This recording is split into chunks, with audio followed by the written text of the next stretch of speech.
nggak demokrasi banget. Jadi, apa itu demokrasi? Pengertian demokrasi. Kata demokrasi berasal dari bahasa Yunani, yaitu demos yang artinya rakyat dan kratos yang berarti kekuasaan. Demokrasi menurut Lincoln yaitu bahwa demokrasi merupakan sistem pemerintahan yang diselenggarakan dari rakyat, oleh rakyat, dan untuk rakyat. Demokrasi merupakan sistem pemerintahan yang telah digunakan di berbagai negara, termasuk di Indonesia.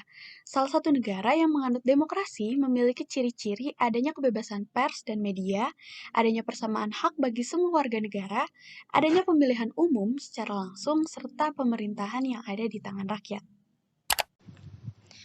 Demokrasi menurut para ahli. 1. Aristoteles mengemukakan bahwa demokrasi ialah suatu kebebasan atau prinsip demokrasi ialah kebebasan. Karena hanya melalui kebebasanlah setiap warga negara bisa saling berbagi kekuasaan di dalam negaranya. Aristoteles pun mengatakan apabila seseorang hidup tanpa kebebasan dalam memilih cara hidupnya, maka sama saja seperti budak. 2.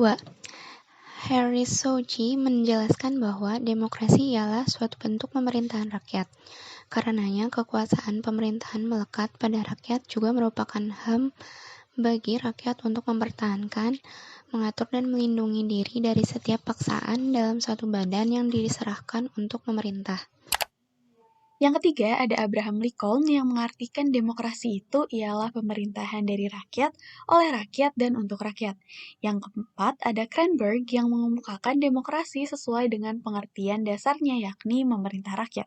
Yang kelima, ada Henry B. Mayo yang menjelaskan dalam menjalankan sistem politik demokratis, pemerintahan yang mengambil suatu kebijakan umum ditetapkan oleh kebanyakan dari wakil rakyat dan diawasi secara efektif oleh masyarakat atau rakyat. Tujuan dari demokrasi adalah untuk menciptakan kehidupan masyarakat yang sejahtera, adil, dan makmur dengan konsep yang mengedepankan keadilan, kejujuran, dan keterbukaan. Pada konsepnya, tujuan demokrasi dalam kehidupan bernegara juga meliputi kebebasan berpendapat dan kedaulatan rakyat. Ada beberapa tujuan dari demokrasi yaitu 1. Memberikan kebebasan dalam berpendapat dan berekspresi. 2. Mencegah perselisihan antar kelompok. 3. Menciptakan keamanan dan ketertiban bersama. 4. Mendorong masyarakat aktif dalam pemerintahan. 5.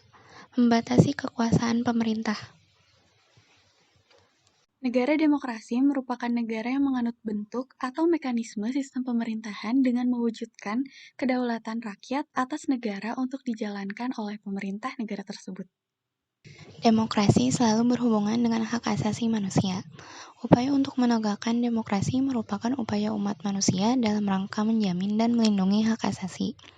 Karena demokrasi merupakan salah satu sistem politik yang memberi penghargaan atas hak dasar manusia. Demokrasi bukanlah hanya sebatas hak sipil dan politik rakyat, namun dalam perkembangannya, demokrasi juga berkaitan erat dengan sejauh mana terjaminnya hak-hak ekonomi dan sosial budaya dan rakyatnya.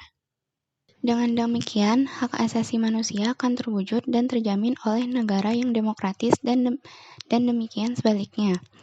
Demokrasi akan terwujud apabila negara mau menjamin tegaknya hak asasi manusia. Dalam menerapkan demokrasi Pancasila, tentu saja ada landasan hukum yang dipakai.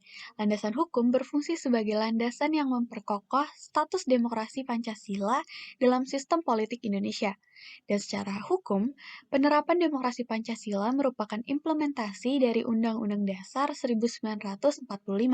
Secara lebih rinci, berikut landasan dari hukum demokrasi Pancasila.